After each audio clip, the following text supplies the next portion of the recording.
기도와 내려온 찬양 감사합니다. 오늘 찬양대가 불렀던 이 찬양은 핀란드의 시벨리우스라는 분입니다.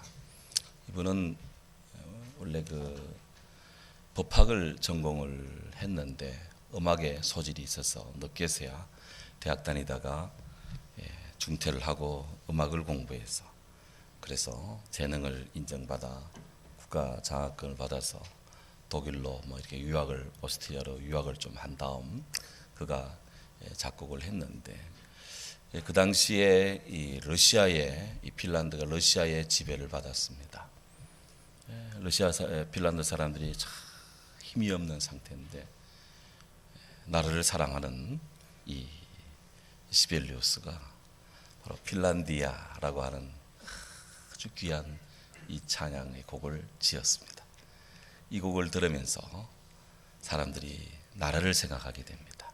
공명이 핀란디아 그런 거잖아요. 그러니까 러시아에서 이 곡을 바꾸든지 곡 제목을 바꾸든지 아니면 연주를 하지 말든지 압박을 막 가했습니다.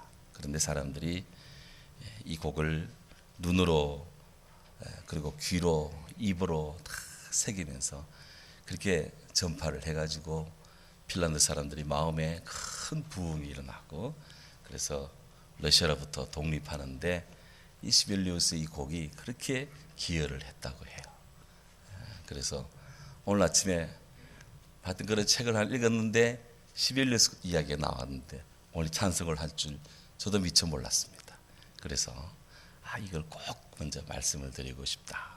그래서 말씀을 드리는데 참 어려운 시절이지만 우리가 하나님 앞에 찬양하고 기도하고 그 공고한 때 주님을 바라보면 주께서 위로부터 은혜 베푸시고 러시아로부터 핀란드를 해방시키시는 하나님의 역사가 이 엄청난 인류를 속박시키는 모든 것들로부터 구원이신 예수 안에서 진정한 해방과 또 건강함이 있을 줄로 믿습니다. 그래서 우리는 주님 앞에 오늘도 믿음과 소망과 사랑을 가지고 주님 앞에 모입니다. 함께 하신 모든 분들에게 우리 주님의 크신 사랑이 가득하기를 주의 이름으로 축원합니다. 모두 다 느끼시지만 밖에 나가 보면 산이나 길가의 나무들의 잎이 다 떨어졌습니다. 우리가 마주치는 나무들이 침려수가 아닌 이상 이 서리를 맞은 다음부터 나무 잎들이 다 떨어졌습니다. 산자락에도 도시 거리에도 교회의 화단에도 활엽수 잎들은 다 떨어졌습니다. 이런저런 낙엽들을 보며 우리 성도님들은 무슨 생각을 하십니까? 교단은 다르지만 저희 군목대 선배님이시고 시인이신 황용대 목사님 시인이 있습니다. 이분이 낙엽의 귓속말이라는 시를 지어주셨어요. 저도 목사님을 통해서 이 시를 알게 되었습니다. 그래서 낙엽의 귓속말, 낙엽의 생각이 있대요. 무슨 생각을 할까? 시가 이렇습니다. 떨어지는 낙엽을 보며 처량하다고 말하는 나에게 낙엽은 조용히 내려앉는 것이라고 속삭여 준다. 팔랑거리는 몸부림을 보며 얼마나 고통스러운가 그렇게 위로하니 화려한 단풍 사면 끝난 기분 춤추는 가벼움이라며 미소를 짓는다. 길바닥에 뒹구는 서러움 어찌 감당하느냐 물어보니 낙엽은 파묻혀 사는 자유로움은 마음 내려놓은 자만이 누리는 편안함이라며 즐거워한다. 낙엽은 속삭이며 떨어져 보니 비로소 십자가가 눈에 보인다고. 이게 낙엽이 속삭임이라는 시입니다. 떨어지는 낙엽은 십자가의 사랑을 보고 십자가의 사랑을 느끼고 우리 주님의 그 사랑이 얼마나 크고 귀한지를 그렇게 온몸으로 이렇게 알려주는데 오늘도 우리는 싱싱하게 잘 살아 있으면서 지금 어떤 것을 부여잡고 무엇을 지금 그렇게 치우쳐 살고 있고 그렇게 보여주고자 애쓰고 있습니까? 이 점쯤 되면 우리가 꼭 다시 한번 떠올려야 될 말씀이 있습니다. 사도 베드로의 말씀입니다. 베드로전서 1장 24절 25절 그러므로 모든 육체는 꽃과 같고 그 모든 영광은 풀의 꽃과 같으니 풀은 마르고 꽃은 떨어지되 오직 주의 말씀은 세세토록 있도다 하신 것이 이 말씀이니 너에게 전한 복음이 곧 이 말씀이로다. 세상의 것들은 다 떨어집니다. 침료수도 눈에 안 보여 그렇지 계속 떨어지고 새잎이 나서 그렇지 다 떨어집니다. 잎이라는 것들은 다 떨어집니다. 꽃도 떨어집니다. 하지만 우리 주님의 복음의 말씀은 떨어지지 않고 사라지지 않고 영원토록 진리로 변하지 않고 항상 존재하고 역사하고 있습니다. 오늘 성서주일인데 이 하나님의 사랑 안에 넉넉히 이기고 그 말씀으로 영의 양식을 삼으며 건강하시기를 주의 이름으로 축원합니다. 지난 주일 우리가 묵상한 바처럼 예수님께서는 신앙생활의 극점인 금식기도를 하면서까지 하나님 아버지를 의지하고 주의 은혜와 사랑 안에 거하기를 원하는 그런 주의 제자들과 또 주의 성도들에게 오늘 성도들의 물질 생활에 대해서 우리들에게 권고를 주고 계십니다. 너희를 위하여 보물을 땅에 쌓아두지 마라. 오늘 말씀이 핵심이 이것입니다. 너희를 위하여 땅에 보물을 쌓아두지 마라.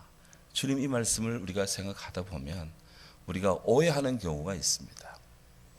우리 예수님께서는 그런 물질을 거부하셨거나 아니면 경제를 하찮게 여겼거나 무슨 재화 사용에 대해서를 정지시했느냐 그렇게 생각할 수 있을지도 모릅니다. 하지만 성경에서 만나는 우리 예수님은 우리가 일방적으로 생각하는 그런 우리 예수님이 아닙니다. 예수님께서 유대 땅 베들레헴에서 태어나시고 유대인으로 당신이 성장기를 가지셨고 또 그렇게 사셨고 또 돌아가셨기 때문에 우리들은 우리 예수님이 유대인의 세계관에 익숙하고 친숙하고 그 안에 살았다는 것을 우리는 인정을 할 수밖에 없습니다. 그렇다면 유대인들은 어떤 물질관을 가지고 있느냐 그것을 보면 우리 예수님의 물질관도 우리가 좀 짐작할 수 있고 추측할 수 있을 겁니다. 탈무드에 이런 이야기가 나옵니다. 어느 학생이 랍비 선생님에게 묻습니다. 부자와 현자는 어느 쪽이 위대합니까? 그러 랍비가 현자지. 그러자 사람이 다시 묻습니다. 아니 제가 보기에 부잣집에는 현자들도 또 뭐 이런 사람들도 많이 들랑거리는데 어째서 그 현자의 집에는 부자들이 찾지 않는 거죠? 그러자 랍비가 말합니다. 현자는 인생에 살아가는데 돈도 필요한 것을 안다. 하지만 부자는 돈만 알았지 지혜도 배워야 된다는 것을 몰라. 그래서 뭔가 이렇게 좀 인생을 잘 살고 싶은 이런 현자는 부잣집도 들랑거리며 돈도 받아오지만 이 부자는 살아가는데 돈만 있으면 돼. 그 현자 집에 가서 뭘 받아올 이유를 못 찾는다. 이것이 탈무드에 나오는 이야기입니다. 그러니까 유대인들은 지혜도 중요하고 또 물질도 중시하는 그런 족속이고 사람들이라는 것이죠. 이런 면에서 성경을 다시 보면 우리 예수님께서 사람들의 경제 문제, 사람들의 이 생활의 문제를 그렇게 한 번도 무시한 적이 없다는 것을 우리는 봅니다.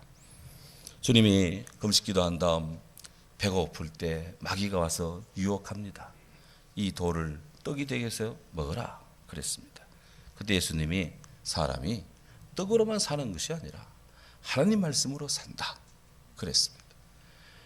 우리 같으면 아유 그 정도 능력이 있으면 얼른 떡으로 만들어가지고 그냥 돌덩어리 떡으로 만들어서 그냥 먹으면 되지. 여러분 40일 금식기도한 사람이요 그냥 돌덩어리를 그냥 떡으로 만들어서 한 움큼 탁 씹다가는 바로 죽습니다. 보호식을 해야 돼. 우리 예수님은 건강도 아셨어요. 그런 말씀 속에는 이런 것들이 다 함축이 되어 있습니다. 주님은 떡으로만 사는 것이 아니라 not only 이것만이 아니라 but also the word of God, 하나님 말씀으로 산다. 주님은 그렇게 말씀하세요. 오늘 성경에도 사람이 하나님과 재물을 겸하여 섬기지 못한다. 어떤 사람은 재물을 섬기고 어떤 사람은 하나님을 섬기지, 이걸 동시에 다 신처럼 섬길 수가 없다. 이렇게 주님 말씀하세요. 또 마가복음 12장 17절에 세금 문제를 가지고 시비 걸 때 주님, 가이사의 것은 가이사에게, 하나님의 것은 하나님께 바치라, 그렇게 말씀을 했습니다. 이런 것들이 전형적인 유대인으로서의 갖는 그런 생각들, 세상의 경제적 문제를 우리 주님이 무시하지 않는다는 것을 압니다. 이걸로 그치지 않습니다. 마태복음 15장 32절부터 38절 사이에 보면 예수님께서 보리떡 7개와 생선 2마리 가지고 4,000명 먹이는 그런 그 기적의 현장이 나옵니다. 그런데 그 기적을 행하시기 전에 우리 예수님께서 제자들에게 이렇게 말씀합니다. 내가 무리를 불쌍히 여기노라. 그들이 나와 함께 있은 지 이미 사흘이다. 3일이나 되었다. 그래서 그들이 이 상태로 먹을 것이 없는데 이 상태로 집에 가라 그러면 길에서 기진할까 하노라. 그래서 제자들에게 떡을 좀 줘야 되겠다, 이렇게 지금 말씀하시는 거예요. 그랬더니 제자들이 여기 보리떡 7개, 물고기 2마리, 이것 가지고 뭐 되겠습니까? 했더니 주님이 가져오라 해서 축복기도 했더니 4,000명 사람들에게 원하는 대로, 주님이 원하는 대로 주셨습니다. 여러분, 우리 주님은 배고픔을 아십니다. 우리 주님은 사람들의 허기짐도 아십니다.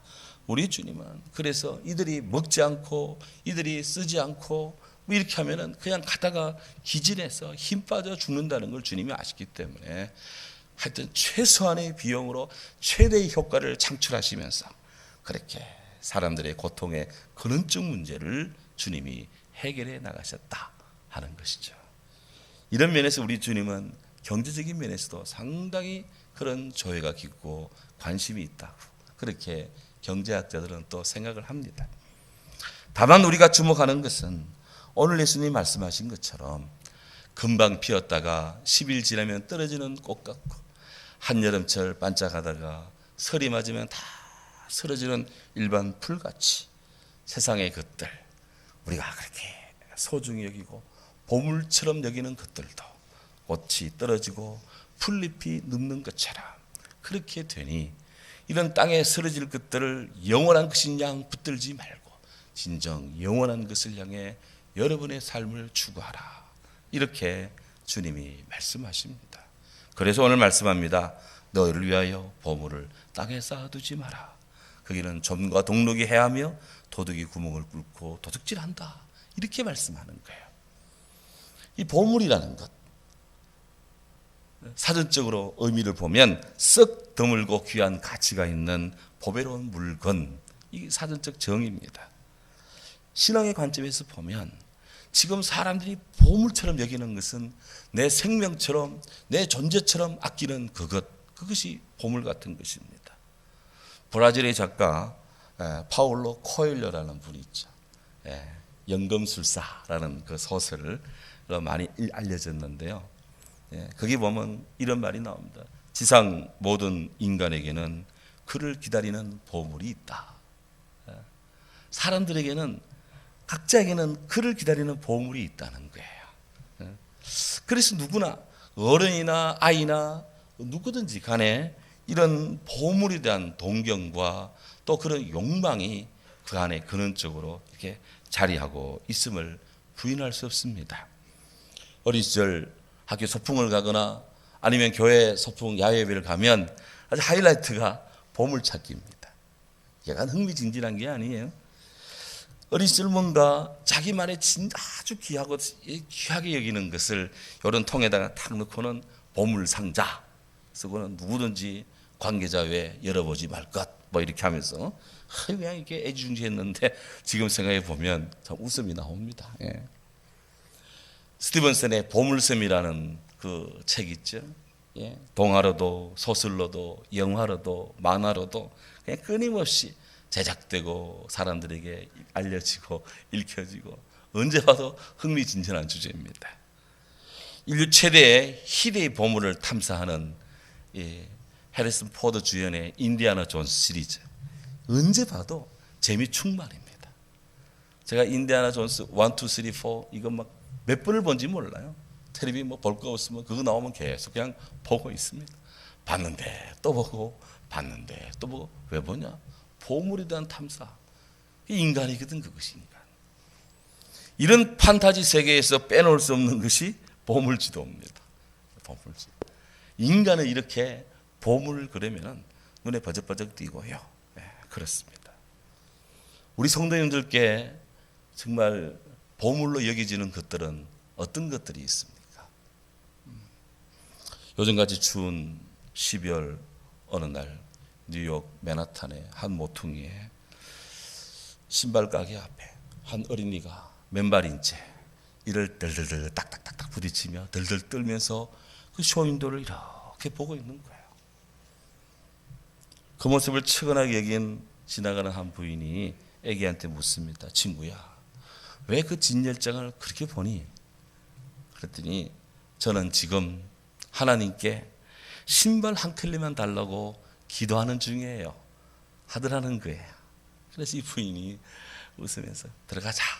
아이를 데리고 들어가서 신발 사이즈 맞춘 거 하나 주문하고, 그리고는 화장실 데려가서 무릎을 꿇린 채 따뜻한 물 나오고 가지고 싹 발을 닦아주고, 저머니 양말을 딱 가져오니 그걸 딱 신겨주고 신발로 하나 선물해주고, 자 이제 얼른 집으로 가거라 하며 이제 어깨를 터덕터덕 나가려는데, 이 아이가 그 자기에게 그렇게 은혜 베푼 그 부인의 옷자락을 이렇게 잡더래요. 손을 이렇게 잡더래요. 그래서 부인이 탁 돌아보는데 이 아이의 눈에 이슬이 쫙 맺혀 있습니다. 이제 눈물이, 감사의 눈물이 흐르는 거죠. 물기 가득한 눈으로 이 부인을 향해서 이 아이가 뭐라고 했게요? 아줌마가 하나님 부인이에요? 그러더라는 거예요. 아줌마가 하나님 사모님이에요? 그러더라는 거예요. 소년의 눈이 비친 그 부인의 손길은 아마 천사처럼 여겨졌던가 봅니다. 그렇겠죠. 그 아이에게 신겨진 그 양말 신발은 그 무엇보다도 위로할 수 없는 하늘의 보물이고 하늘의 선물이다.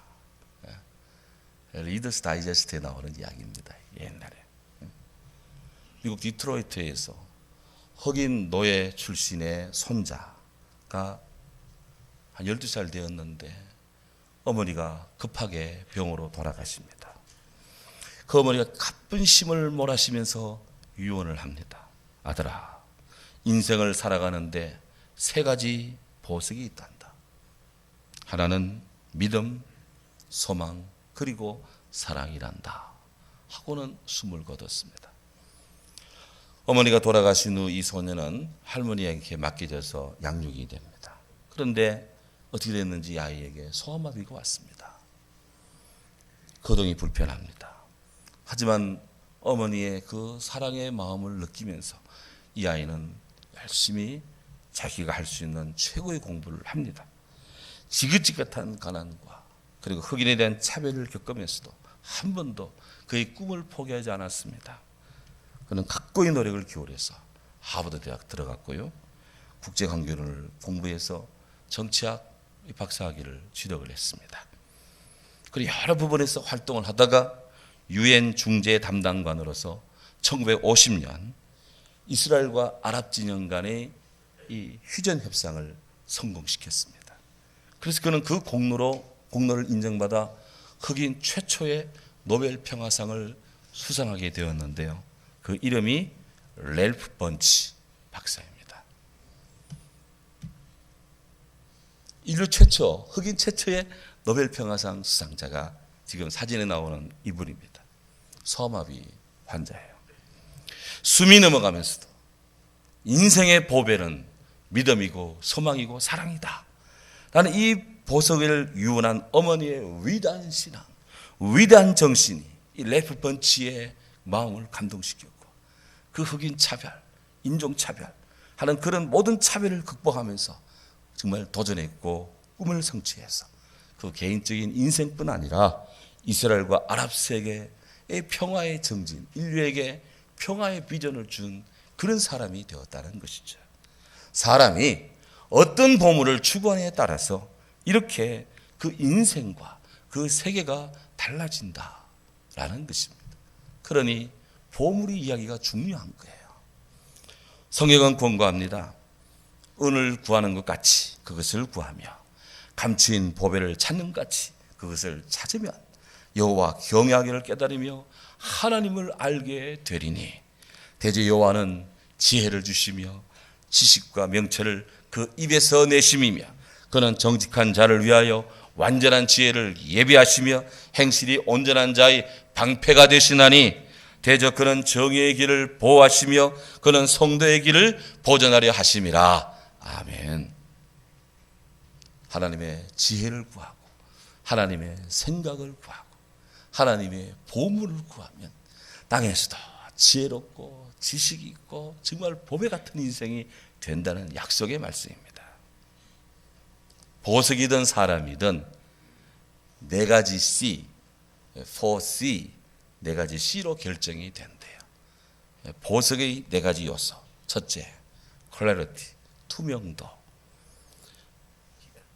보석일수록 그 안에 부정한 것들이 많으면 안 됩니다. 깨끗해야 됩니다. 맑음의 정도가 가치가 있다. 사람도 그 인격이 맑아야 된다. 두 번째, 캐럿, 무게. 뭐든지 보석이 좀 무거운 것이 값이 많이 나갑니다. 다이아몬드 중량이 무거운 거 비싼 거 말할 것도 없죠. 인생도 무게가 있어야 된다. 생각이나 행동이 너무 그냥 가벼우면 값어치가 떨어진다. 맞는 말이에요. 세 번째, 컬러, 색깔입니다. 가치 있는 보석일수록 한 가지 색만 나는 것이 아니라 다양한 신비한 이렇게 색을 바란다. 인간도 그가 살아오면서 아름다운 컬러를 이렇게 낼 수가 있어야 된다. 네 번째, 컷, 모양과 결입니다. 결. 어떻게 깎이느냐에 따라서 보석의 값어치가 달라집니다.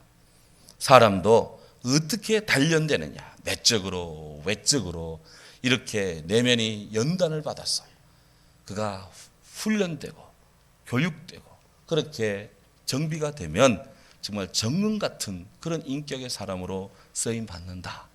그래서 보석이든 사람이든 일반적으로 이 네 가지 투명도, 무게, 색깔, 결 굉장히 중요합니다.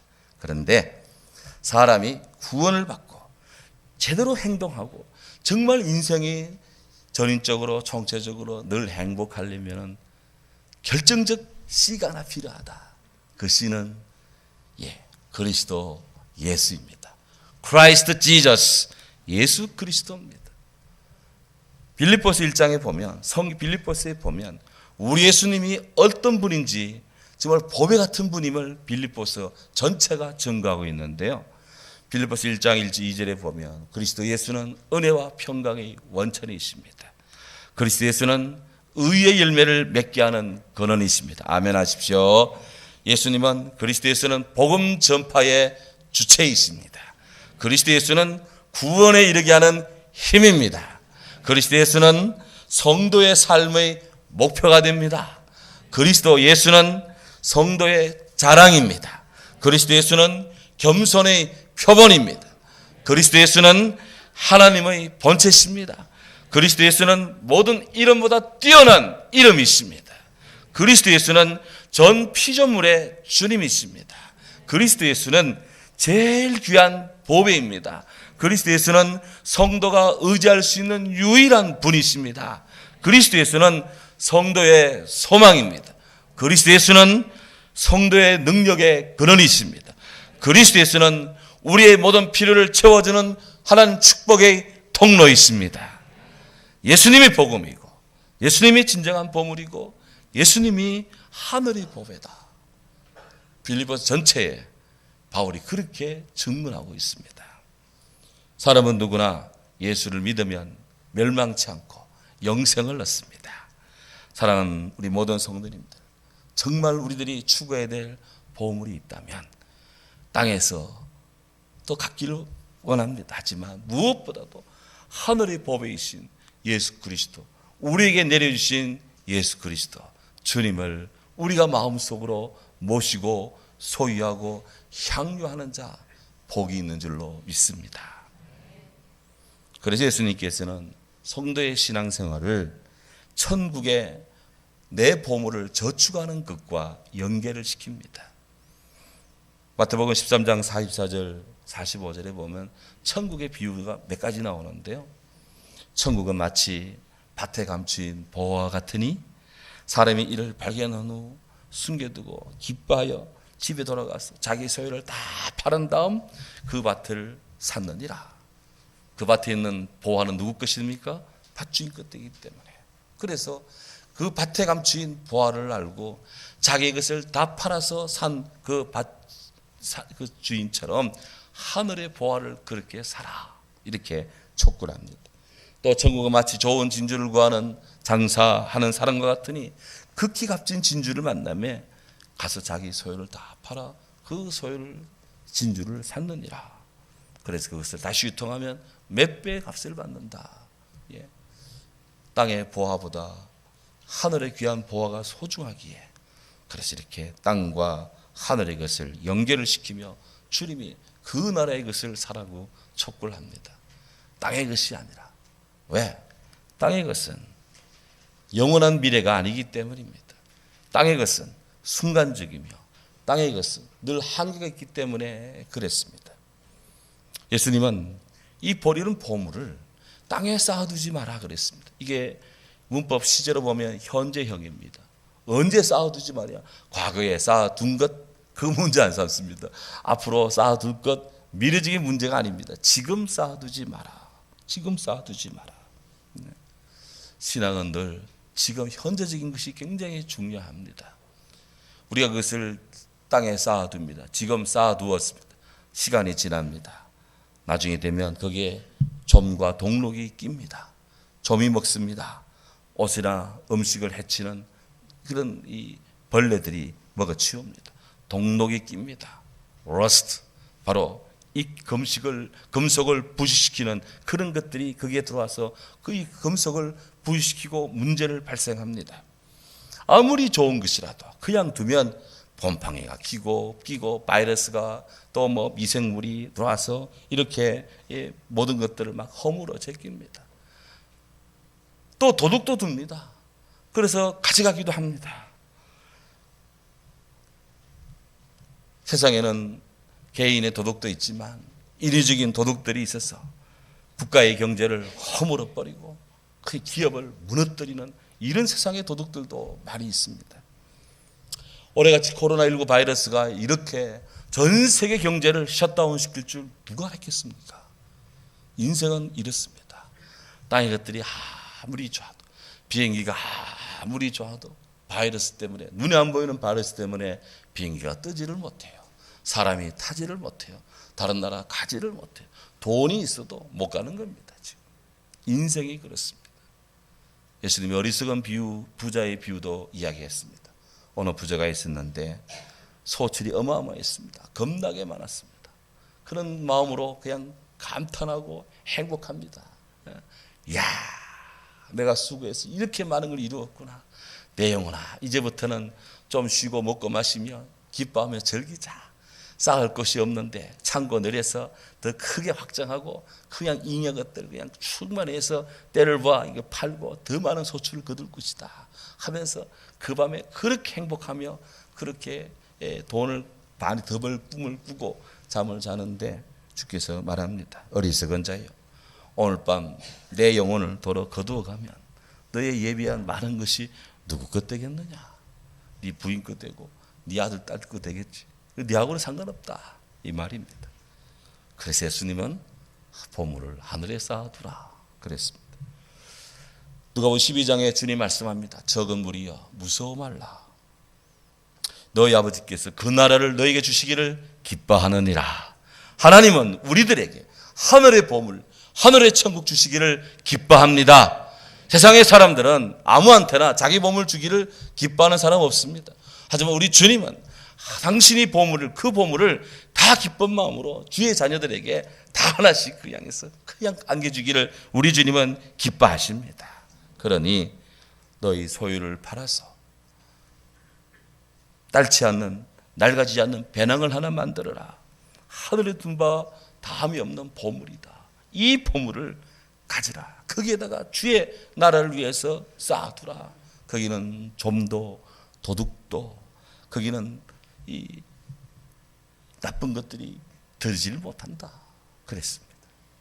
저희 가정에는 뭐 크게 버는 게 있습니까? 저희가 없습니다. 하지만 아내와 저와 저는 하나님께 헌금하는 것을 하늘에 쌓아두는 거다, 이렇게 생각하고 그것을 그렇게 기뻐할 수가 없더라고요.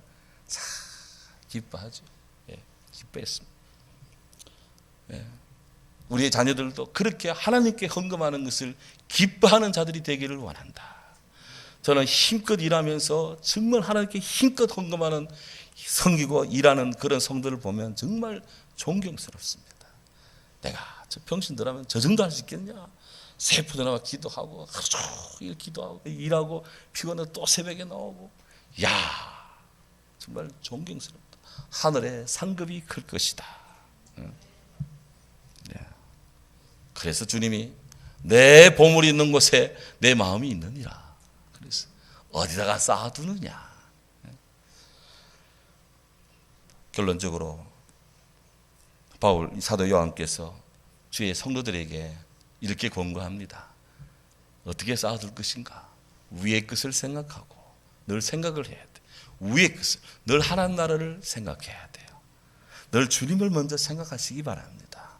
그 다음 천국의 법의 지배를 받는 주 안에서 살고 주 안에 죽은 자들은 복이 있나니 그들이 수고를 거치고 쉬리니 그들의 행한 일이 따름일 것이다. 주 안에서 살고 주 안에서 죽는 자들은 복이 있다. 그들이 행한 것에 대해서 하나님 앞에서의 복이 있다. 봄에 씨앗 뿌린 것은 가을에 거둡니다. 오늘 뿌린 건 내일 거둡니다. 이 땅에서 뿌린 것은 하나님 앞에서 거둡니다. 내가 뿌린 것은 내 생에도 거둘 수도 있고 우리 자녀 때도 거둡니다. 오늘 우리 시대에 뿌린 것은 다음 세대에 거둡니다. 우리는 이런 뿌리는 것, 쌓는 것, 저장하는 것 미리미리 해야 됩니다. 그 어려웠던 시절 고속도로 뚫고 댐을 만들었기 때문에 대한민국이 이만큼 발전할 수가 있습니다. 다시 여기에 전기를 새롭게 하고 또 새로운 기술 공부를 시켜서 학생들을 잘 가르쳐 놓으면 대한민국의 미래가 또 있습니다. 이렇게 사회는 발전해 갑니다. 그런데요, 땅의 것은 그럽니다. 우리가 이 땅에서 하나님을 예배하고 하나님을 사랑하고 주님을 찬양하고 주님을 앙망하며 이렇게 살다 보면 하늘에 쌓입니다. 그것이 하늘에만 있는 것이 아니라 때를 따라 우로처럼 내리는 주의 은혜의 은총으로, 주의 치료하는 광선으로, 주의 사랑하는 축복으로 우리들에게 늘 채워지고 누르고 흔들어 넘치도록 하나님이 갚으시는 역사가 있다는 것입니다. 고로 로마 16장 19절 바울이 로마 교인들에게, 세계 최고의 지역에 사는 로마 교인들에게 이렇게 권고했습니다. 선한 데 지혜롭고 악한 데 미련하기를 원하노라. 우리 모두는 진정 선한 데 지혜롭고 악한 데는 미련한 그런 복 있는 인생, 하나님을 향하여 생각하며 주님을 향하여 일할 수 있는 거룩한 주의 성도 되기를 주의 이름으로 축원합니다. 아멘. 사랑하는 주님,